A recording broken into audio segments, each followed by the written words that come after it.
हाँ तो भाई, क्या हाल है आप सभी के? चलो अच्छे। देखिए भाई, कल जो हम बात कर रहे थे चैप्टर 8 की, उसमें हमने कुछ बहुत माइनर बेसिक पॉइंटों को देखा था। ठीक है। अच्छा, इस चैप्टर में 3 पार्ट हैं। एक पार्ट तो है स्टार्टिंग में जो हमने पढ़ा है वो, और आज जो हम बात करेंगे वो सेकंड पार्ट के बारे में बात करेंगे। और तीसरा जो पार्ट है वो पार्ट ये कहता है कि आखिर जो ये खनिज लवण हैं, जो मिनरल्स हैं, उनको प्लांट किस प्रकार एब्जॉर्ब करते हैं, अवशोषित करते हैं। ठीक है। तो इस प्रकार टोटल 3 पार्ट हमारे इस चैप्टर के हैं। और मैं आपको बता दूं, ये बहुत ही मोस्ट इम्पॉर्टेंट और थोड़ा कन्फ्यूजन वाला, मैं कहूँ सबसे ज़्यादा मेहनत जो आपको करनी पड़ेगी वो इस चैप्टर में आपको करनी पड़ेगी, 8वें चैप्टर में। ठीक है। हाँ, क्योंकि यहाँ पे क्या है, कुछ टॉपिक जैसे ऐसे हैं जिनको आपको खुद को पढ़ के चलना है, याद करना है। मतलब समझने वाली कोई खास ज़्यादा बात नहीं है, कोई कंसेप्ट वाली बात नहीं है। ठीक है।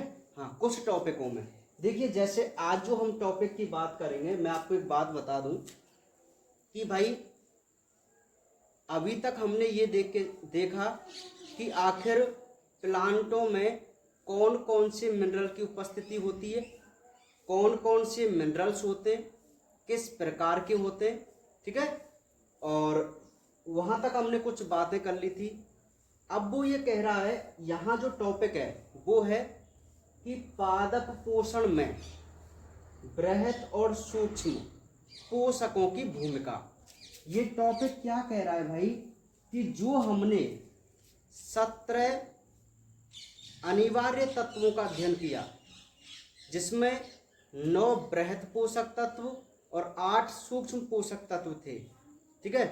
तो उन तत्वों की प्लांटों में क्या भूमिका होती है उसका हम अध्ययन करेंगे।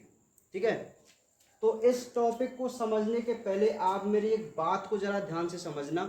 मैंने इसीलिए इनको स्टार्टिंग में लिख दिया है ताकि किसी भी प्रकार की हमारे नोट्स में कोई पॉइंट में मिस्टेक नहीं हो। समझ में आ रही बात? हाँ, क्योंकि कई बार क्या होता है, यदि मैं इसको डायरेक्ट लिखता तो हो सकता है कोई पॉइंट मिस हो जाए। ठीक है, हो सकता है, कोई ऐसी बड़ी बात नहीं है। ठीक है। तो हमने यहाँ पर एक सटीक पॉइंट, इसलिए मैंने आपको यहाँ पहले लिख दिए ताकि बिल्कुल भी ना तो हम ज़्यादा कोई एक्स्ट्रा थ्योरी लिखें और अपने काम की और शॉर्ट और बढ़िया वाली थ्योरी हम यहाँ पे पढ़ें। ठीक है। हाँ, बिल्कुल, मतलब पॉइंट वाइज जो हमारे काम के पॉइंट है, जो हमें बोर्ड एग्जाम में मार्क्स दिलाएंगे। ठीक है। अच्छा भाई, तो देखिए, इस टॉपिक को समझने से पहले आप मेरी 3 बातों पर ध्यान देना। वो हमने जो 17 अनिवार्य तत्व पढ़े, उन 17 अनिवार्य तत्वों में ये वो बात कहता है, जैसे मान लीजिए क्लोरीन है, बात समझना, क्लोरीन, तो वो ये कहेगा आपसे कि भाई यदि प्लांट में क्लोरीन की, अच्छा सबसे पहले तो 3 प्रकार के क्वेश्चन बनाता है हर तत्व से। पहला क्वेश्चन कि अमुक तत्व को प्लांट किस रूप में ग्रहण करते हैं। बात समझना, यहाँ जो टॉपिक चल रहा है, हर जो तत्व है, जैसे मैं आपके सामने एक नाइट्रोजन तत्व लिखा है सबसे पहले, तो इस नाइट्रोजन तत्व से वो आपसे 3 प्रकार से क्वेश्चन बनाएगा। पहला क्वेश्चन आपसे ये पूछ सकता है कि इस तत्व को पौधे किस रूप में एब्जॉर्ब करते हैं। पहले टाइप का क्वेश्चन है, वही पॉइंट हमको पढ़ना है। दूसरे टाइप का पॉइंट वो आपसे पूछ सकता है, इस तत्व की पौधों में क्या भूमिका है। बात समझ में आ रही है ना? देखो, भूमिका एक अलग शब्द है और कमी एक अलग शब्द है। दोनों में अंतर है ना, भूमिका में और कमी में, है ना? तो 2 प्रकार के वो वहां से क्वेश्चन बनेगा। एक तो आपसे पूछेगा कि अमुक तत्व की पौधों में क्या भूमिका है, और आपको वही पॉइंट पढ़ना है जो इसकी विशेष भूमिका है। बाकी का हमें कुछ नहीं पढ़ना। 2 टाइप के क्वेश्चन हो गए। तीसरा टाइप का आपसे ये क्वेश्चन पूछेगा कि यदि इस तत्व की पौधे में कमी हो जाए तो कौन से लक्षण इस पौधे में दिखाई देते हैं। ठीक है, यदि कोई विशिष्ट लक्षण है तो वो आपसे डायरेक्ट पूछ लेगा, उस लक्षण को लिख देगा और आपसे पूछेगा ये किस तत्व की कमी से होता है। तो आपको इस प्रकार यहाँ इन मिनरल से क्वेश्चन कर रहे हैं, थोड़ी मेहनत आपको यहाँ पर करनी पड़ेगी। ठीक है, चलिए अब आ जाते हैं अपने टॉपिक पे।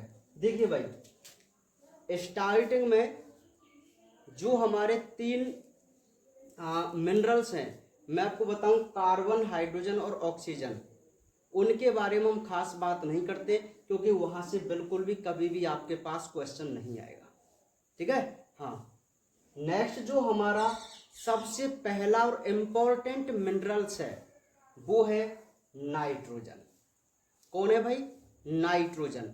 अब ध्यानपूर्वक समझना, मैंने यहाँ पर बिल्कुल पॉइंट वाइज यहाँ लिखे हैं, आप समझ जाएंगे हर चीज को। अच्छा, नाइट्रोजन एक तत्व है। अब हमें ये देखना है, ये समझना है कि आखिर प्लांटों में ये जो नाइट्रोजन तत्व होता है उसको पौधे किस रूप में तो एब्जॉर्ब करते, क्या उसकी भूमिका होती है, और यदि उसकी कमी हो जाए तो क्या उस प्लांट में लक्षण दिखाई देंगे। क्लियर है बात? ठीक है, कोई दिक्कत नहीं है ना। वही 3 प्रकार के क्वेश्चन। अब जरूरी नहीं है हर मिनरल से 3 प्रकार के क्वेश्चन बने। जैसे बुक में अगर कोई विशिष्ट कार्य दिया है तो वही हमको करना है, यदि किसी तत्व का विशिष्ट कार्य नहीं दिया गया तो हम उसको बिल्कुल भी नहीं पढ़ेंगे। ठीक है, हाँ। तो देखिए, सबसे पहली बात कि इस तत्व की सर्वाधिक मात्रा में आवश्यकता होती है, कि भाई जो नाइट्रोजन तत्व होता है उस तत्व की पौधों में सबसे ज्यादा आवश्यकता होती है। ये बात आप याद रखना कि प्लांट में सबसे ज्यादा जो मिनरल्स होता है वो कौन सा पाया जाता है? नाइट्रोजन पाया जाता है। ठीक है, अच्छा। सेकंड पॉइंट, अब देखो, अभी जो सेकंड पॉइंट है वो किसके बारे में, कि प्लांट इस नाइट्रोजन को किस रूप में एब्जॉर्ब करते हैं। तो अपने आप में ये क्वेश्चन बन जाएगा और यही इसका आंसर हो जाएगा। समझ में आ गई बात? तो आपको इस चैप्टर में बिल्कुल इसी प्रकार पॉइंट वाइज पढ़ के चलना है, मैं आपको बता दूं। ठीक है, हाँ। तो पादप से नाइट्रेट और नाइट्राइट, याद रखना इसको, नाइट्रोजन को जो पौधे होते हैं वो नाइट्राइट और नाइट्रेट के रूप में क्या करते हैं? एब्जॉर्ब करते हैं, ग्रहण करते हैं। नहीं आई बात समझ में? अब वहीं से उसने क्वेश्चन बना दिया कि पौधे नाइट्रोजन को किस रूप में ग्रहण करते हैं। तो आपके पास छोटा सा आंसर रहेगा कि इसको नाइट्राइट और नाइट्रेट के रूप में ग्रहण किया जाता है। तो बताओ, आप खुद सोचो, ये क्वेश्चन बन रहा है नहीं बन रहा है? यहाँ से बन रहा है ना? हाँ। तो बिल्कुल इसी प्रकार के माइनर क्वेश्चन 1 नंबर के इस चैप्टर से आते हैं भाई, और 101% आता है। मैं गारंटी के साथ कह रहा हूँ, हर साल यहाँ से क्वेश्चन बनेगा 1 नंबर का। दोनों एग्जाम हुए, दोनों ही बोर्ड एग्जाम में इनकी जो कमी है वो पूछी गई है, कमी के लक्षण। ठीक है, तो कहीं से भी आपसे वो क्वेश्चन पूछ सकता है। ठीक है भाई, तो बात समझ में आ रही है ना मेरी? अच्छा, नेक्स्ट है, ये आपको पता चल गया कि पौधे नाइट्रोजन को किस रूप में ले रहे हैं? नाइट्रेट और नाइट्राइट के रूप में। अच्छा, मैंने यहाँ ब्रैकेट में क्या लिखा हुआ है? अमोनियम लिखा हुआ है। ये मैंने क्यों लिखा है मैं आपको बता दूं कि जो प्लांट होते हैं मुख्य रूप से नाइट्रोजन को, अच्छा मैं एक बार देख लेता हूँ, आपको दिखाई दे रहा है? हाँ, देखिए कि प्लांट जो होते हैं ना वो नाइट्रेट और नाइट्राइट के रूप में तो मुख्य रूप से एब्जॉर्ब करते हैं, लेकिन कई बार कुछ प्लांट अपवाद स्वरूप इस नाइट्रोजन को अमोनियम के रूप में भी क्या करते हैं? ग्रहण करते हैं, अपवाद स्वरूप। समझ में आ गई बात? तो आप इसको याद रखेंगे ना कि अपवाद स्वरूप जो प्लांट होते हैं वो अमोनियम के रूप में इसको क्या कर देते हैं? ग्रहण कर देते हैं। तो ये भी बात भाई आप याद रखना, है ना? चलिए नेक्स्ट, अब आ जाता है इसका कार्य कि आखिर नाइट्रोजन जो होता है वो प्लांट के लिए क्या भूमिका निभाता है। तो मैंने इसका एक ही मुख्य कार्य लिखा है ना, मुख्य कार्य लिखा है केवल, तो वो है कि वृद्धिशील विभजोतक ऊतक। एक बहुत सिंपल सी बात मैं आपको बताऊं कि यदि प्लांट को ग्रोथ करनी है, प्लांट को वृद्धि अगर करनी है, तो उसको सर्वाधिक मात्रा में नाइट्रोजन की आवश्यकता पड़ेगी। ठीक है, विदाउट नाइट्रोजन के कोई भी प्लांट ग्रोथ नहीं कर सकता। ये क्या कह रहा है कि विभजोतक ऊतक आप जानते हैं ना, ऐसा ऊतक जिसकी कोशिकाएं विभाजित होती रहती हैं और विभाजित होने से उसकी लंबाई में वृद्धि होती है, ग्रोथ होती है। तो उस विभजोतक ऊतक के लिए जो सबसे ज्यादा मात्रा में चाहिए होता है वो कौन सा तत्व चाहिए? नाइट्रोजन। ठीक है, हाँ। तो हमने यहाँ से दो क्वेश्चन कर लिए, एक तो प्लांट इससे किसी रूप में एब्जॉर्ब करेंगे और एक इसका मुख्य कार्य क्या है? नाइट्रोजन का। अब तीसरी जो हेडिंग है, तीसरा क्वेश्चन वो आएगा कि यदि इस तत्व की प्लांट में कमी हो जाए तो कौन से लक्षण हमें शो होंगे। तो एक सिंपल सी बात है, मैं आपको इम्पोर्टेंट चीज जरूर बता दूंगा। तो देखिए, सबसे पहला पॉइंट लक्षण, मैंने यहाँ पर जो लिखे वो केवल वही लिखे हैं जो आपसे बोर्ड एग्जाम में पूछे जाएंगे। तो पहला है कि भाई इसकी कमी से पत्तियों में हो जाती है हरिमाहीनता, अर्थात जो पत्तियां ग्रीन कलर की होती हैं, यदि प्लांट में नाइट्रोजन की कमी हो जाए तो उन पौधों की जो पत्तियां हैं वो हरिमाहीनता शो करती हैं। अब ये जो हरिमाहीनता वाला लक्षण है कोई स्पेशल लक्षण नहीं है नाइट्रोजन की वजह से। मेरा मतलब समझो कि ये जो हरिमाहीनता वाली घटना है ये नाइट्रोजन के अलावा और भी मिनरल से हो सकती है। ठीक है, तो इसलिए वो आपसे इस क्वेश्चन को बहुत कम पूछेगा कि पत्तियों में हरिमाहीनता का क्या कारण है। बहुत कम चांस है, रेयर चांस है। फिर भी हमें ध्यान तो देना ही थोड़ा सा ना कि यदि नाइट्रोजन की कमी हो जाए तो पत्तियों में क्या शो होगी? हरिमाहीनता शो होगी। नेक्स्ट बहुत अच्छा पॉइंट है कि पार्श्व कलिकाओं की प्रसुप्ति बढ़ जाती है। अच्छा, प्रसुप्ति एक शब्द है और इस प्रसुप्ति को हम क्या बोलते हैं मैं आपको बताऊं कि किसी भी चीज का सही समय पर अंकुरित नहीं होना प्रसुप्ति कहलाता है।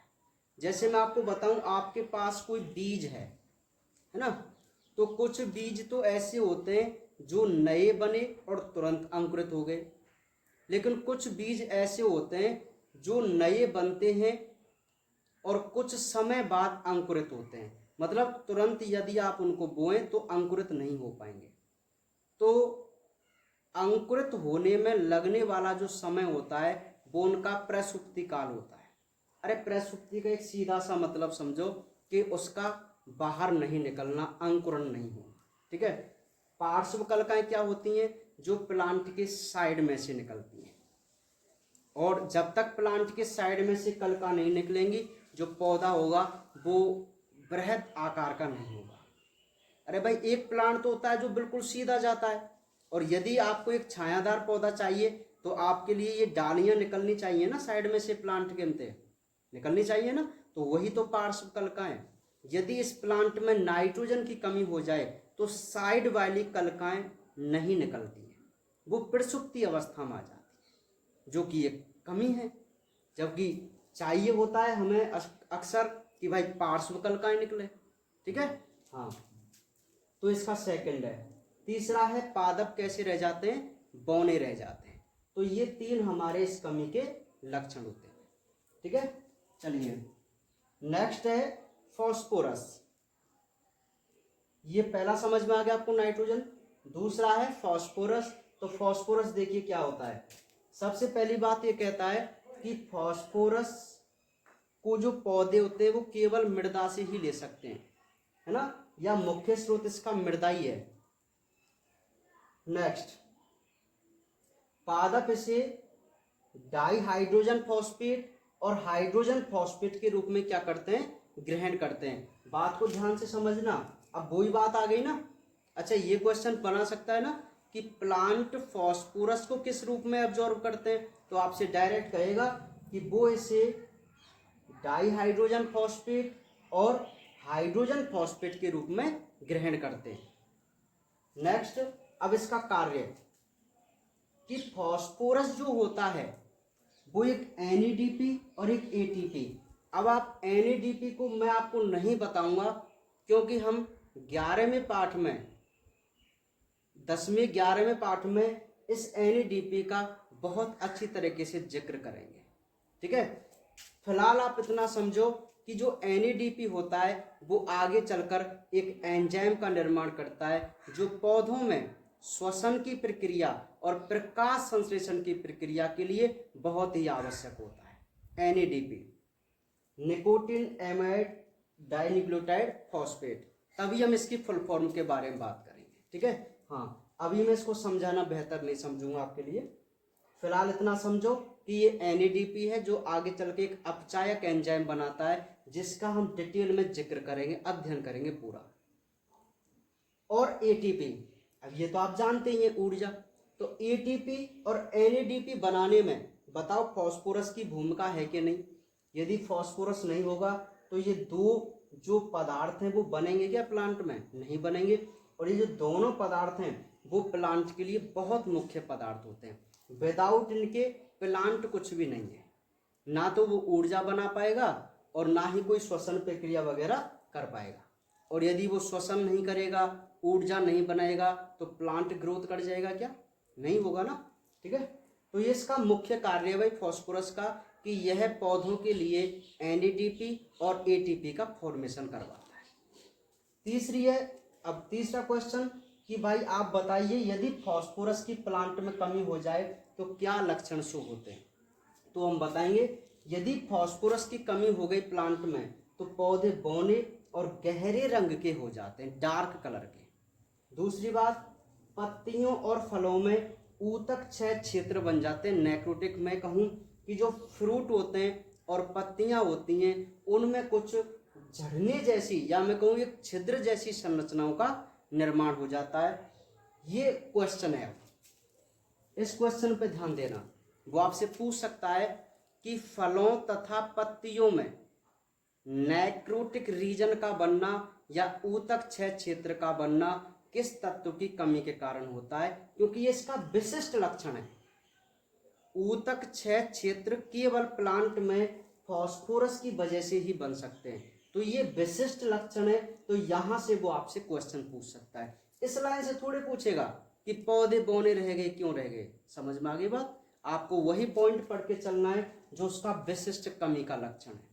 तो ये ऊतक क्षय क्षेत्र वाला आप याद रखना भैया कि पौधे में ऊतक क्षय क्षेत्र केवल फॉस्फोरस की कमी से बनते हैं। दूसरा भी इसका विशिष्ट लक्षण है क्या? कैम्बियम की सक्रियता कम होना। जानते हैं आप कैम्बियम? कैम्बियम एधा नहीं पढ़ी? एधा कितनी बार तो पढ़ा ये एधा, जिससे प्लांट की द्वितीयक वृद्धि होती है। आप जानते हैं प्राइमरी और सेकेंडरी ग्रोथ। प्राइमरी ग्रोथ का मतलब होता है पौधे की लंबाई में वृद्धि होना, और सेकेंडरी ग्रोथ का मतलब होता है पौधे की मोटाई में वृद्धि होना। एक बहुत सिंपल सी बात है, यदि पौधा लंबाई में वृद्धि कर रहा है तो उसकी वो प्राथमिक वृद्धि है। यदि पौधा मोटाई में वृद्धि कर रहा है तो वह उसकी द्वितीयक वृद्धि है। ठीक है, और जो द्वितीयक वृद्धि होती है प्लांटों में वो एधा की सक्रियता से या कैम्बियम की वजह से होती है। ठीक है, तो ये इसका विशिष्ट लक्षण होता है। यदि पौधों को फॉस्फोरस उपयुक्त मात्रा में नहीं मिले तो उस प्लांट की जो कैम्बियम होती है उसकी सक्रियता कम हो जाती है, जिससे उसकी द्वितीयक वृद्धि नहीं हो पाती। ठीक है, तो आप ये 2 पॉइंट विशेष रूप से याद रखना। ठीक है, नाइट्रोजन वाला कोई खास नहीं है, बहुत कम चांस है नाइट्रोजन से क्वेश्चन पूछने का, लेकिन यहां से ये 2 क्वेश्चन आपसे पूछ सकता है वो फॉस्फोरस को लेकर। एक तो ऊतक क्षय क्षेत्र बनते हैं और एक कैम्बियम की सक्रियता कम हो जाती है। किससे? फॉस्फोरस की कमी से। ठीक है, तो आपको ये 2 तत्व समझ में आ गए, आपको पता चल गया कि क्वेश्चन किस प्रकार आएगा यहां से, उसी प्रकार आप इसको देख के चलना। ठीक है, समझ में आ गई बात? हाँ, बिल्कुल जो मैंने पॉइंट लिखा है ना, यही पॉइंट आपको नोट करने और इन्हीं को आपको पढ़ना है, ठीक है? तो तुरंत आप इसका स्क्रीनशॉट जरूर ले लीजिए।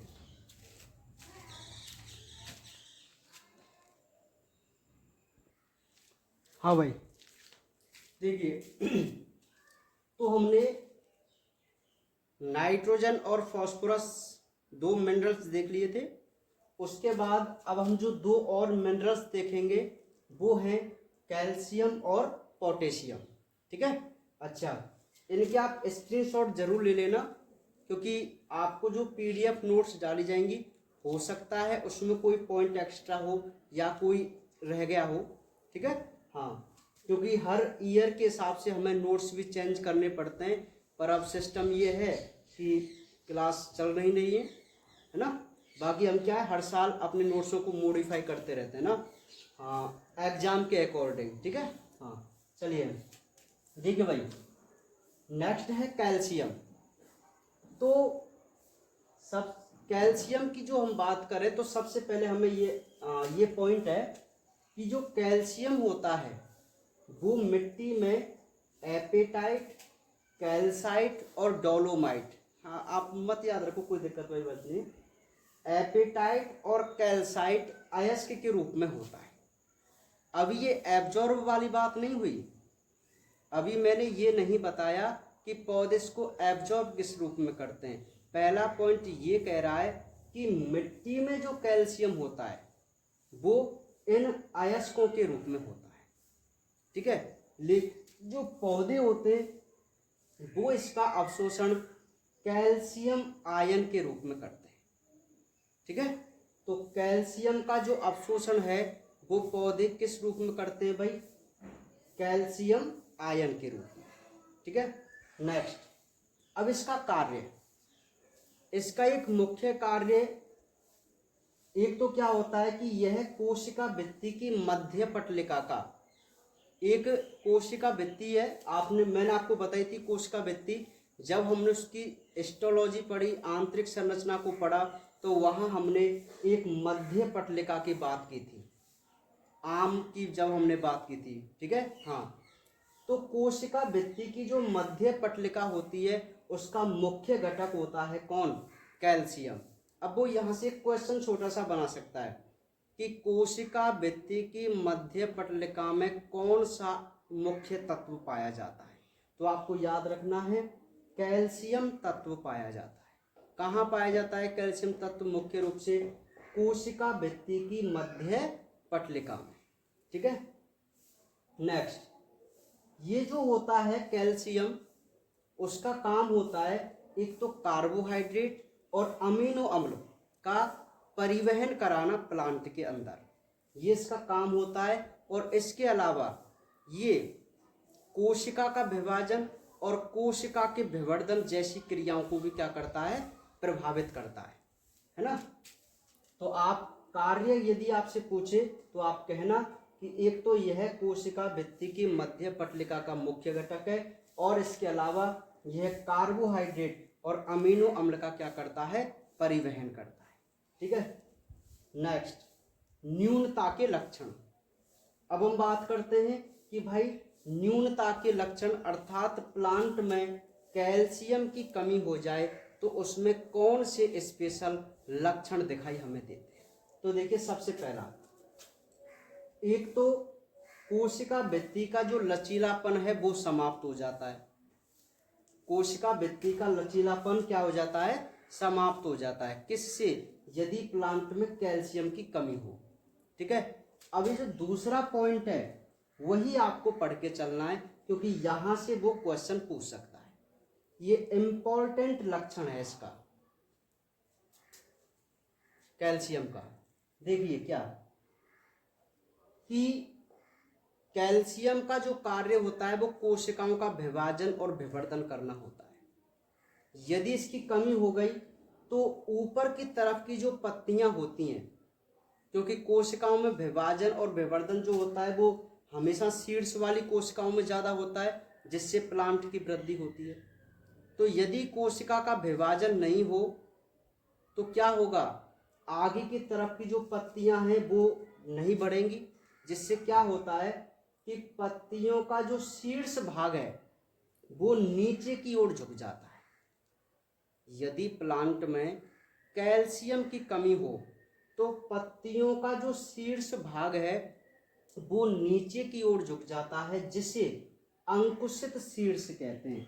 इस पॉइंट को आप जरूर पढ़ के चलना, है ना। वो आपसे ये पूछ सकता है कि अंकुशित शीर्ष किस तत्व की कमी से होता है, क्योंकि यह कैल्शियम की वजह से होने वाला एक विशिष्ट लक्षण है जो और किसी तत्व की कमी से नहीं होता, है ना। तो इस पॉइंट को आप जरूर याद रखना। बस इसी प्रकार के आपसे क्वेश्चन पूछे जाते हैं 1 नंबर के। वो आपसे 2 नंबर का ऐसे क्वेश्चन नहीं पूछेगा। आपसे कोई भी लक्षण पूछ ले, तत्व का नाम पूछ लेगा, या तत्व देखे आपसे कमी के लक्षण पूछ लेगा।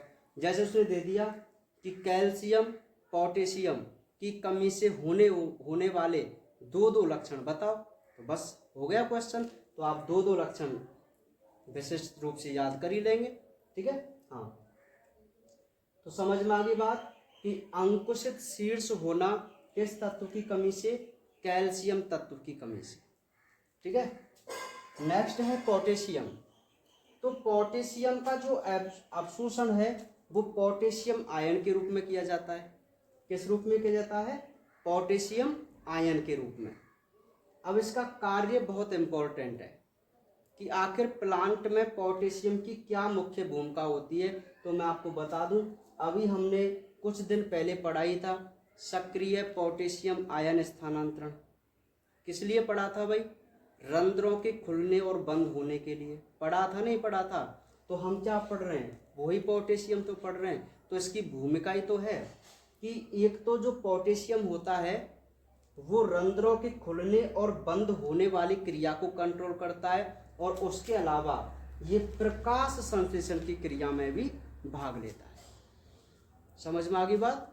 ये पोटेशियम का कार्य आप बिल्कुल याद रखना कि रंध्रों के खुलने और बंद होने का और प्रकाश संश्लेषण जैसी क्रियाओं में कौन भूमिका निभाता है? पोटेशियम भूमिका निभाता है। नेक्स्ट है न्यूनता के लक्षण। तो मैं आपको बताऊं कि यदि प्लांट में पोटेशियम की कमी हो जाए तो पत्तियां कुरवृत मोटल्ड हो जाती हैं, अर्थात सिकुड़ी हुई सी हो जाती है, ठीक है। सेकंड है, ये बहुत इंपॉर्टेंट है, ये वाला, ये पॉइंट इंपॉर्टेंट है और इसमें ये इंपॉर्टेंट है, इनको जरूर ध्यान से देखना। तो यदि प्लांट में पोटेशियम की कमी हो जाए, प्लांट में पोटेशियम की यदि कमी हो जाए तो उस पौधे के तने की वृद्धि रुक जाती है। उस पौधे के तने की वृद्धि रुक जाती है, जिस वजह से जो पौधा होता है वो झाड़ी नुमा हो जाता है। ये बहुत इंपॉर्टेंट पॉइंट है इसका कि किस तत्व की कमी से पौधा झाड़ी नुमा हो जाता है। भाई जब प्लांट की वृद्धि नहीं होगी तो पौधा वहीं के वहीं बौना रहकर वहीं के वहीं फैल जाएगा, और ऐसी तो हमारे झाड़ीनुमा प्लांट होते हैं, वुसी जिनको बोलते हैं। झाड़ीनुमा पौधे क्या होते हैं भाई? अरे तने छोटे और वहीं के वहीं फैले रहते हैं, है ना। तो इस एक वो है पौधा जो अत्यधिक वृद्धि करता है, लेकिन यदि उस प्लांट में पोटेशियम की कमी हो गई तो उसके तने की क्या रुक जाती है? वृद्धि रुक जाती है, जिससे पौधा वहीं की वहीं फैल जाता है, और हम कहते हैं कि ये पौधा झाड़ीनुमा हो गया, ठीक है। तो ये इम्पोर्टेंट है। तीसरा है कि इससे रोग प्रतिरोधक क्षमता कम हो जाती है, कि यदि प्लांट को उपयुक्त मात्रा में पोटेशियम नहीं मिले तो उसकी रोग प्रतिरोधक क्षमता कम हो जाती है और वो कोई ना कोई डिजीज से संक्रमित हो जाता है और नष्ट हो जाता है, ठीक है। तो ये हमारे पास 2 और मिनरल्स हैं, कैल्शियम और पोटेशियम। कैल्शियम में आप याद रखेंगे कि मध्य पटलिका का मुख्य घटक है, इनका परिवहन करने का कार्य होता है, और अंकुशित शीर्ष वाली जो घटनाएं वो कैल्शियम की वजह से होती है। उसी प्रकार पोटेशियम में हम याद रखेंगे इसका कार्य कि रंध्रों के खुलने और बंद होने और प्रकाश संश्लेषण जैसी क्रियाओं को कराने में सहायता करता है पोटेशियम। और मुख्य जो इसकी कमी है, कमी से जो लक्षण है वो है पौधे का झाड़ीनुमा हो जाना। ठीक है, तो तुरंत इसका स्क्रीनशॉट लीजिए आप इसका भी।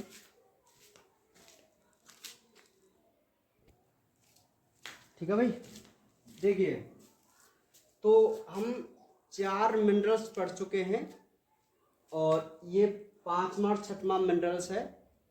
तो यहाँ देखिए 5 नंबर का है मैग्नीशियम। ठीक है, अच्छा मैग्नीशियम जो होता है वो मृदा में कार्बोनेट और डोलोमाइट अयस्क के रूप में होता है। ठीक है, और इस यहीं से जो पौधे होते हैं वो इसको एब्जॉर्ब करते हैं इन अयस्कों से। ठीक है, अब इसका कार्य में सबसे पहली बात है कि भाई जो मैग्नीशियम होता है ये मैग्नीशियम क्लोरोफिल का मुख्य घटक है। अब इस पॉइंट पर आप विशेष रूप से ध्यान दीजिए। ठीक है, क्या कि भाई जो क्लोरोफिल होता है उस क्लोरोफिल का मुख्य घटक कौन सा तत्व है? मैग्नीशियम है। कौन सा है? मैग्नीशियम। आप जानते हैं ना क्लोरोफिल क्या होता है? क्लोरोफिल पर्णहरित होता है जो पौधों की पत्तियों में होता है और ये पौधों में प्रकाश संश्लेषण की क्रिया के लिए जिम्मेदार होता है। और प्रकाश संश्लेषण या मैं कहूँ फोटोसिंथेसिस की क्रिया से प्लांटों में क्या बनता है? उनका भोजन, जिसको हम कहते हैं स्टार्च। ठीक है, तो एक बहुत इम्पोर्टेंट शब्द है ये कि क्लोरोफिल जो होता है उसका मुख्य घटक कौन सा है? तो मैग्नीशियम आपको याद रख के चलना है। बहुत अच्छा क्वेश्चन है। ठीक है, कार्य में ये तो आपसे नहीं पूछेगा क्वेश्चन, यहां से क्वेश्चन बनेगा। दूसरा क्वेश्चन ये है भाई कार्य के 3 पॉइंट है और तीनों ही पॉइंट बहुत इंपॉर्टेंट है। तो पहला पॉइंट हमने क्या पढ़ा कि जो मैग्नीशियम होता है वो पत्तियों में पाए जाने वाले क्लोरोफिल का मुख्य घटक होता है। दूसरी बात कि यह जो राइबोसोम होता है उसकी 2 उप इकाइयों को जोड़ने का कार्य करता है। अब आपने पढ़ी है ना राइबोसोम की यूनिट? नहीं पढ़ी? 30S 50S ये 2 उप इकाई पढ़ रखी है ना हमने, पढ़ी है ना जीवाणुओं में और मनुष्य वगैरह में। अरे राइबोसोम क्या है? राइबोसोम प्रोटीन के निर्माण में भाग लेते हैं। हमने अनुवादन की प्रक्रिया पढ़ी थी, आपको याद हो तो शायद 11th क्लास में चैप्टर नंबर 12 है क्या, है ना? 12वां पार्ट था ना, उसमें हमने कुछ डीएनए वगैरह की बात की थी और उसके अनुलेखन अनुवादन उसके बारे में बात की थी। ठीक है, हाँ तो वही तो बात है। तो वहाँ हमने राइबोसोम की यूनिट देखी थी, सब यूनिट 2 होती हैं, है ना? और दोनों सब यूनिट आपस में जुड़ती हैं किससे? mRNA से, और तब जाके अमीनो अम्ल आते हैं, tRNA आता है और वो प्रोटीन का निर्माण करता जाता है। आपको मैंने वीडियो भी तो दिखाई थी, एक लाइव हमने बताया था आपको कि आखिर किस प्रकार tRNA अमीनो एसिड को लेकर आते हैं और राइबोसोम की यूनिट किस प्रकार प्रोटीन का निर्माण करती जाती है, ये हम सब जानते हैं। ठीक है, तो उसको हमने देखा था।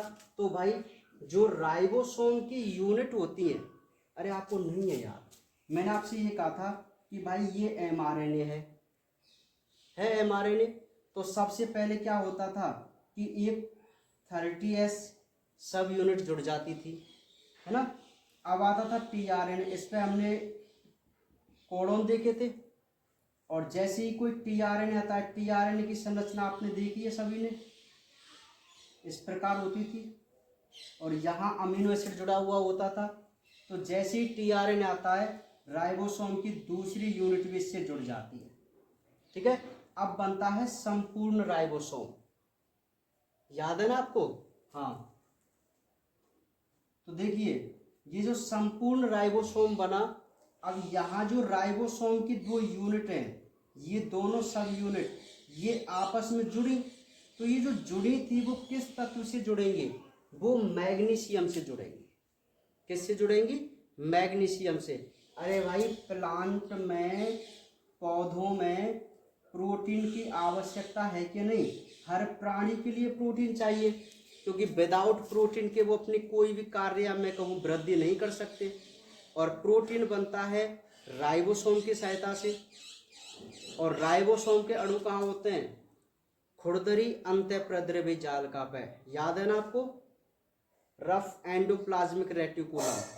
तो खुरदरी अंतःप्रद्रव्य जालिका पर राइबोसोम होते हैं, और राइबोसोम का काम होता है प्रोटीन का संश्लेषण करना। और राइबोसोम हमेशा सब यूनिटों में होता है, उप इकाइयों में होता है। तो वही है कि राइबोसोम की दो उप इकाइयों को जोड़ने का कार्य कौन करता है भाई? मैग्नीशियम करता है। ठीक है। और तीसरा भी इसका बहुत इंपॉर्टेंट कार्य है। वो क्या इंपॉर्टेंट कार्य है कि भाई जो बीज होते हैं, अर्थात ऐसे बीज जिनमें तेल होता है, जैसे आपने सरसों वगैरह, मूंगफली, तिल, ये सभी जानते हैं आप, सोयाबीन वगैरह जिनमें तेल होता है। तो जिन बीजों में तेल होता है उनमें तेल निर्माण के लिए जो रेस्पॉन्सिबल तत्व है वो भी कौन सा है? मैग्नीशियम तत्व है। कौन सा है? मैग्नीशियम। तो आप इन तीन कार्यों को याद रखेंगे आराम से। एक तो क्लोरोफिल का मुख्य घटक है, दूसरी बात राइबोसोम की दो उप इकाइयों को जोड़ने का कार्य करता है, और तीसरी बात बीजों में तेल का क्या करता है? निर्माण करता है। ठीक है।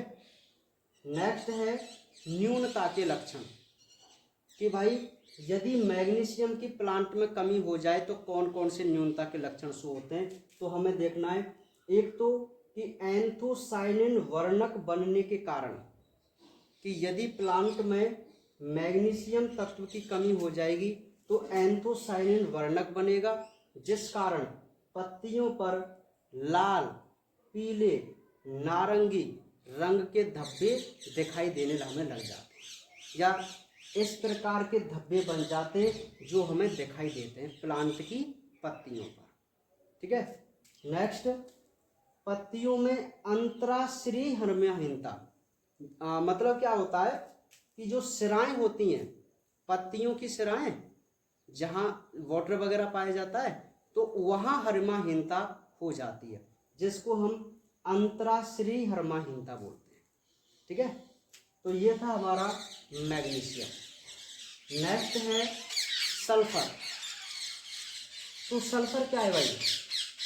मृदा में सल्फेट के रूप में होता है। मृदा में किस रूप में होता है? सल्फेट के रूप में। और इसका कार्य क्या है? इसका मुख्य कार्य है प्रोटीन का निर्माण करना। क्या करना? प्रोटीन का निर्माण करना। मैं आपको बता दूं कि हमारी बॉडी जो होती है, प्रोटीन जहाँ होता है वहाँ सल्फर होता है। आप याद कीजिए, मैंने आपको एक प्रैक्टिकल करवाया था, हर्षे और चीज का प्रयोग करवाया था क्या, जीवाणु भोजी वाला। तब भी मैंने आपको बताया था कि इस जीवाणु भोजी का जो शरीर का बाह्य आवरण होता है वो प्रोटीन का होता है, मतलब सल्फर का। तब हमने वहाँ पर सल्फर और सल्फर वगैरह ली थी ना, नाइट्रोजन सल्फर ली थी ना, याद है क्या आपको? वो प्रैक्टिकल हमने किया था, एक्सपेरिमेंट, प्रैक्टिकल नहीं था, प्रयोग था।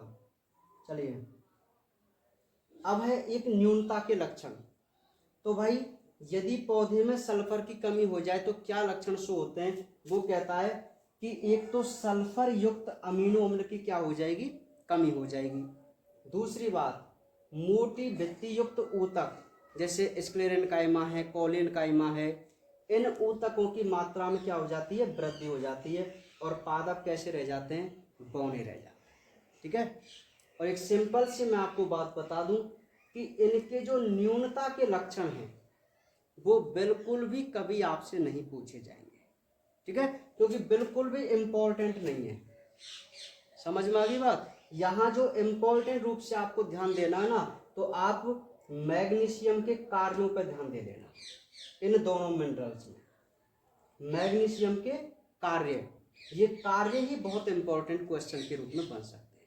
बाकी इनके जो लक्षण हैं उनमें कोई खास दम वाली बात नहीं है, और वो ऐसे क्वेश्चन कभी भी नहीं पूछता, क्योंकि उसके पास 42 चैप्टर हैं, बहुत बड़ी थ्योरी है।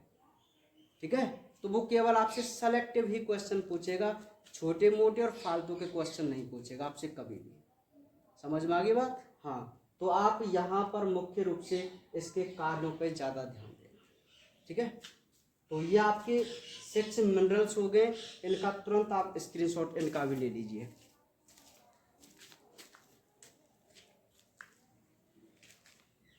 ठीक है भाई, चलिए।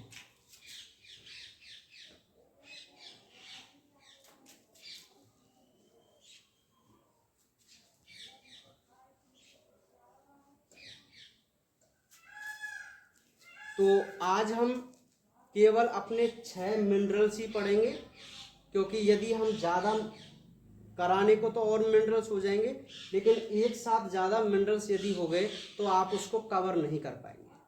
समझ रहे ना आप मेरी बात को? ठीक है, हाँ। चलो, तब तक मैं आपके लिए कुछ मिनट कोई और टॉपिक यहाँ बता देता हूँ। देखो, हमारा जो चैप्टर है पादपों में खनिज पोषण से है, और ये जो खनिज पोषण वाला चैप्टर है, यहाँ से एक तो 101% क्वेश्चन आता है भाई। अच्छा, मैं क्यों कहता हूँ कि इस चैप्टर से आएगा? भाई आपके पास 42 पार्ट हैं, 42 चैप्टर। समझ में आ गई बात? और टोटल जो थ्योरी वाले क्वेश्चन है वो 56 नंबर के हैं। और यहाँ पे क्या है मैं आपको बता दूं, जैसा कि आपको पता है कि यहाँ पर यूनिट वाला सिस्टम है। यूनिट, जैसे अब हमारी जो यूनिट चल रही है वो सेकंड यूनिट चल रही है, दूसरी। और ये जो सेकंड यूनिट है वो कितने नंबर की है? 9 नंबर की, है ना। अब इसमें चैप्टर कौन कौन से? 5, 6, 7, 8, 9। ठीक है, अब आपके पास 5 पार्ट हैं और टोटल क्वेश्चन 9 नंबर के आने हैं, और ये फिक्स नहीं है कि कौन सा चैप्टर कितने नंबर का है। जैसे आपके फिजिक्स केमिस्ट्री उनमें फिक्स है, जैसे ये भाई एक पार्ट है ये 6 नंबर का है, 7 नंबर का है, फिक्स है ना। उसी प्रकार से आपके क्वेश्चन आते हैं वहाँ। लेकिन बायोलॉजी में क्या है, यूनिट के अकॉर्डिंग नंबर है। यूनिट, जैसे सेकंड यूनिट दे दी 9 मार्क की है, तो अब उस हमको नहीं पता कि किस चैप्टर से वो कितने नंबर का क्वेश्चन दे। तुम कहें तो भैया 4 नंबर का क्वेश्चन 8 पार्ट से बना दे, बचे 5 नंबर के, और तुम कहे तो इनमें से एक एक नंबर का 2-2 नंबर का क्वेश्चन कहीं से भी ले सकता है। वो एग्जामिनर के ऊपर डिपेंड करता है ना। तो ये एक दुविधा भरी बात तो है भाई, आप सभी जानते हैं, है ना। यदि हमको ये फिक्स होता ना कि इस चैप्टर में से इतने नंबर का क्वेश्चन आएगा, तो मैं आपको तुरंत बता देता कि यही क्वेश्चन आएगा और इस प्रकार का क्वेश्चन बन जाएगा। ठीक है, हाँ। लेकिन फिर भी कोई दिक्कत वाली बात नहीं है, हमें पता है कि वो किस चैप्टर से किस प्रकार का क्वेश्चन देगा, क्योंकि हमने दोनों साल बच्चों को इसी प्रकार बताए और उसी के अकॉर्डिंग बिल्कुल हमारे सामने क्वेश्चन आए, कोई भी उसने फेरबदल नहीं किया। ठीक है, तो अब हम जो आपको बता रहे हैं ना उसी प्रकार आप पढ़ते जाइए। आप के जो मार्क्स हैं वो 101% आएंगे। ठीक है, इस बार आपकी लीव भी रहेंगी 1-2-3 दिन की शायद, क्योंकि इस बार चक्कर यही पड़ गया 1 दिन की लीव का। आप सोचो, आप खुद समझदार हैं कितनी बड़ी थ्योरी है, 42 पार्ट है, और 1 दिन में इनका रिवाइज वही बच्चे कर सकते हैं जिनकी मेहनत पूरी है। वो तो ये समझो कि हमारे कोर्स वगैरह बहुत जल्दी हो गए, आपको भी बहुत बेनिफिट मिलेगा क्योंकि आपका कोर्स बहुत हाई चल रहा है ना। ये मान लीजिए आपके 1 मंथ में ये पूरा कोर्स हो जाएगा, 1 मंथ बाद पूरा कोर्स हो जाएगा ना, समझ रहे ना। तो ये जो 8वां पार्ट जो चल रहा है ना, चैप्टर नंबर 8, इस चैप्टर नंबर 8 में से 101% क्वेश्चन बनता है। मैं आपको देखो 5, 8 और 9 ये 3 पार्ट ऐसे हैं, इन तीनों पार्ट में से वो क्वेश्चन 100% बनाएगा। अब अल्टरनेट करके 6 और 7 में से किसी एक में से वो क्वेश्चन देगा। ठीक है, समझ में आ गई बात? हाँ, तो आप बिल्कुल, आपको तो क्या है, नोट्स की हर थ्योरी पढ़नी है, हर लाइन पढ़नी है, आपको ज़्यादा भागदौड़ और ज़्यादा फालतू की बातों को पढ़ना ही नहीं है। केवल नोट्स की हर लाइन और टॉपिक पढ़िए आप, ठीक है। हर क्वेश्चन किसी भी प्रकार का बना के दे दे, नोट्स की लाइन से बाहर नहीं जाएगा, ठीक है। हाँ, जो भी आपके पास नोट्स हैं, पीडीएफ आ रही हैं, वो बिल्कुल सटीक हैं, आप उन्हीं पे ट्रस्ट करके पढ़ते हुए जाइए और एक्स्ट्रा चीज़ों पे बिल्कुल ध्यान मत दीजिए, ठीक है। हाँ, तो आज हम केवल इतना ही पढ़ेंगे, बाकी बातें करेंगे कल, अर्थात जो कल हमारे और मिनरल्स हैं उन पूरे मिनरल्स को हम कंप्लीट कर लेंगे, ठीक है। तो आप मिनरल्सों पे बहुत अच्छी तरीके से ध्यान देना। कल जो हम मिनरल्स कराएंगे वो बोर्ड एग्जाम की दृष्टि से सबसे ज़्यादा इम्पोर्टेंट मिनरल्स हैं। अभी यहाँ जो हमने बात की है ना, उनमें एक तो ही मिनरल्स ज़्यादा इम्पोर्टेंट है जो बोर्ड एग्जाम में आ सकता है, ठीक है। बाकी जो कल जो होंगे वो सबसे ज़्यादा इम्पोर्टेंट है, जहाँ से दोनों साल बोर्ड एग्जाम में क्वेश्चन आए हैं, ठीक है। उनकी बातें करेंगे